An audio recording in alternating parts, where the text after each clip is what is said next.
Ooh, creepy. Oh, yikes. Ouch. Oh, I'm sorry I didn't see you come in. Hi, I'm Dan Poblocki. I'm an author, and I am here to talk to you about what I do. Thank you for listening. I have 13 books out right now, which is the perfect number for spooky stories. My first book that came out about 11 years ago is called The Stone Child. This is about a kid who finds that all of his favorite scary stories have come to life in the new town where he lives. The Nightmares, which came to me, the idea of it came to me in a dream. I had a dream of all of these little girls standing in a garden.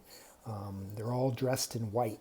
Their names were the Nightmares, and I decided to write a story about them. Mysterious Four. The first one is called Hauntings and Heists, Clocks and Robbers, Monsters and Mischief.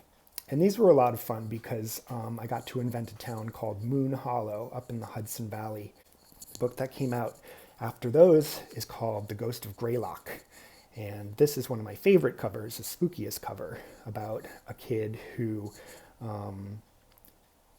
goes to explore an abandoned psychiatric hospital. And there is The Haunting of Gabriel Ash, which was a little bit more complex, about friendships and stories that we make up to share with each other, to scare each other, and about family and monsters. The House on Stone's Throw Island, about two kids are forced to join this wedding jaunt out to an island off the coast of Maine and realize that the island is pretty haunted. These are the Shadow House books, and I love these covers because they do creepy things. So when you open it up, you've got this girl inside looking back at you. These books are about a group of 5 kids who were all invited to a house called Larkspur. And when they get there, they realize that they've all been sort of tricked into coming, and that none of them are there for the same reason.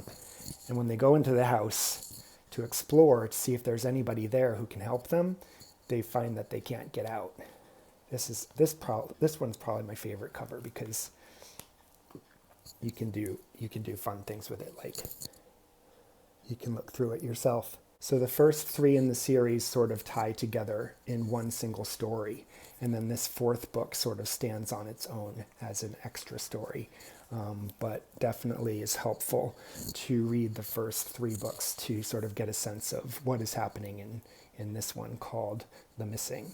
I'm most excited about this new one. This one came out this July. It's called Ghost Hunter's Daughter, and it is about a girl named Claire. Claire, the ghost hunter's daughter, is left home alone with her aunt, and this boy approaches her and says, "Hey, I don't think your dad's okay."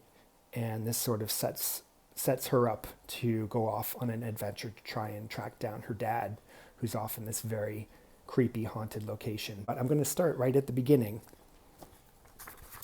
On page 3. For some reason, the book starts on page 3. Claire felt someone watching. As she approached her locker, a sensation came like the cool spring breeze that had snuck in through her open window earlier that morning, creeping through her blanket, seeping into her skin, and chilling her bones. She turned away from the lock and glanced down the half-empty hallway of Archer's Mills Middle School. A boy was standing at the far end of the hall, clutching one strap of his ratty-looking backpack, his gaze like 2 lasers aimed at her face. It was enough to make Claire gasp. His name came to her, Lucas Kent. Though they'd been in several classes together, Claire did not know the boy well. She stared back. Lucas flinched when her eyes met his, then moved quickly down the stairs behind him. Claire shuddered. She fiddled with the lock hanging from her locker, spinning the numbers again and again as if that would make the chilly feeling go away. A finger poked at her spine. Claire startled, then turned to find her friend Norma Gilhop standing a little too close. "Gosh, I didn't mean to make you jump out of your jeans, Ghosty." "No problem, Normal." Claire caught her breath and popped open her lock. She told Norma about the boy who'd been staring. "Lucas Kent? The creep. Do you want me to walk with you to your first class?" I'll be fine. Lucas doesn't scare me." "His grandmother scares me. She's a total witch." Claire thought that kind of talk was cruel, so she ignored it and shoved her bag into her locker, slamming the door shut. "The group is meeting after school today, right?" Norma asked. Claire nodded, even though she wasn't sure she wanted to meet up with her ghost story group today. Seeing Lucas Kent watching her had left a bad taste in her brain. The first bell chimed. She caught Lucas staring again in the library a couple of hours later. Claire had just come around the end of one aisle when she discovered him peering through the library door at her. They locked glances for a moment before he took off again, bolting from view. She backed into the shadows between the shelves, trying to shrink down, her lungs fighting for breath. Was he looking for her? If so, why did he keep running away? What was it about him that was so unsettling? When she mentioned Lucas's disappearing routine to her other friends in the cafeteria at lunch, Francine Perkins burst out laughing. "Aw, Kent has a crush on the ghost hunter's daughter." Claire cringed. Lucas shared the same lunch period. What if he'd overheard Francine's outburst? Claire didn't like upsetting anyone. She also didn't like being called the ghost hunter's daughter, even though everyone in town, in the whole country, and even some parts of the world knew it was true. Or a truth. Part of a truth, anyway. It was true that her father hunted ghosts. But the other part of the truth was that Claire imagined herself as her own person, not just someone's daughter. She knew that who she was on her own wasn't as impressive as being the ghost hunter's daughter. As a person, Claire Holliday was a girl with knees like doorknobs. Her Coke bottle lenses made her eyes look twice as big as they actually were, and they were already pretty big. Her brown hair wilted like corn silk far below her shoulders, but it shone copper in the sun, so she didn't mind. Her socks often did not match. She was a voracious fan of science fiction paperbacks, as well as a user of words like voracious. The third encounter with Lucas was at the water fountain right before the end of the day. Claire experienced that similar spring breeze sensation in her bones. She spun to find him standing several steps away. Was Lucas waiting for a drink? Again, their eyes met, but this time Claire felt something pass between them, something strange, something she didn't have a word for. His lips parted as if he wished to speak. Then he reached around her for the fountain's button. "Excuse me," he whispered. Flustered, Claire sidestepped far away from him. He leaned over the fountain. Cold water rushed down the drain. After school, Claire walked with Norma and Francine and their friends Mikey and Whit through the woods behind the middle school, over the creek, to the nearby housing development where many of their classmates lived. "Where are you taking us, Francine?" Claire asked. "You don't already know?" Francine answered, mysteriously. Claire had a good idea, but she didn't like the direction they were heading. The houses there had been built on what used to be an old farm. Now, several detention basins protected the neighborhood from flooding. When the basins were dry, they looked like large empty ponds, and in the summer their grounds were covered in lush green lawns. But sometimes they filled up during storms and became like small lakes. At one side of each basin was a compact concrete opening connected to tunnels that passed into spillways at the creek by the school. On this day, the sun was shining, the ground was dry, and the closest tunnel was waiting for the group to huddle inside.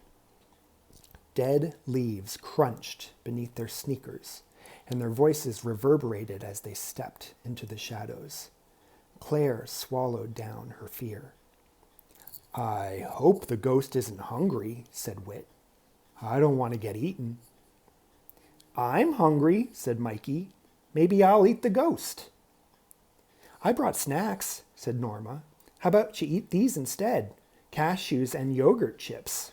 Yogurt chips? Mikey whined. But I'm lactose intolerant. Why not bring chocolate chips? Next time, bring your own, Francine said with a sneer. Claire held out her hands, allowing her fingers to drag lightly against the gritty concrete walls. Cool light filtered in through the spillway entry behind her, casting her shadow forward along the path she was walking. There was a smell down here that was both dirty and clean at the same time. Earth and minerals and the decay of washed up leaves and twigs, and the tiny bones of rodents that had drowned long ago. I brought this, said Whit, opening his backpack and sliding out his sparkly black and silver luchador mask. Who are you planning on wrestling? Asked Norma. No one. He slipped it over his head. It makes me feel safe. Whit suddenly looked like a walking and talking sugar skull skeleton. Sometimes the stories are a little too scary. Nobody forces you to come with us, said Francine, spreading out her jacket and sitting delicately on the tunnel floor. The others joined her, forming a small circle. Whit clasped Mikey's hand. Mikey asked me, and as long as he asks, I'll be here. His voice was muffled inside the mask. Claire glanced into the shadowy part of the tunnel and shivered. Some of the kids from school had told stories of a boy who'd been swept away during a thunderstorm. They said that his ghost wandered these tunnels, looking for a way out. As soon as Francine had gotten wind of the story, she insisted that they come find him. Let's just do this the way your father does it on television, Francine told Claire. One of the ways that Miles was able to call forth the spirits on his show was to lie about them, to tell outrageous stories about their lives that would anger the spirits and make them appear. And once they appeared, Miles would use his special tools to capture them and send them away. Claire hated this. It felt mean, like a kid in high school picking on a defenseless third grader. So she sat back and allowed her friends to tell lies instead. Francine began. Hello? We know that you drowned here. You were our age, a boy whose name was Argyle Mesnerfloof. The others snickered at the outrageous name that Francine had offered. Norma added, You came down here looking for something you lost. It was a golden football. Mikey laughed and then leaned forward. You used it to stare into as you brushed your teeth every night. But your sister threw it out the window, and it splashed down into the gutter and went through the grate at the curb, and that's why you ended up in these tunnels. You were looking for your football. A crunching of leaves resounded down the concrete tube, and the light in the passage went dim. A silhouette was standing at the far end of the tunnel, near the spillway. Goosebumps tickled Claire's scalp. Who's there? She asked. When the figure didn't answer, Claire was struck with a sudden fear. They had angered the drowned boy. He was coming to make them pay for their lies. What would be the cost? The only escape route was the opposite direction, into the darkness of the detention tunnels. The silhouette came closer, and Claire stood up, moving between it and the others. Not one more step, she said, her voice wobbling. Her echo mocked her, revealing her nerves to everyone, over and over. A boy's voice called back. Claire, is that you? The silhouette lost its mystery, but it maintained its menace. It's Lucas, the voice was soft. I need to talk to you. And that's where I'm going to stop. I'm excited about this book. This was 6 years in the making. I'm so excited that it's finally out in the world. Thank you so much for listening to me. Thank you to the Bath Book Bash folks and all the other participants. I hope you are having a really good time. enjoying everybody's videos and presentations and talks.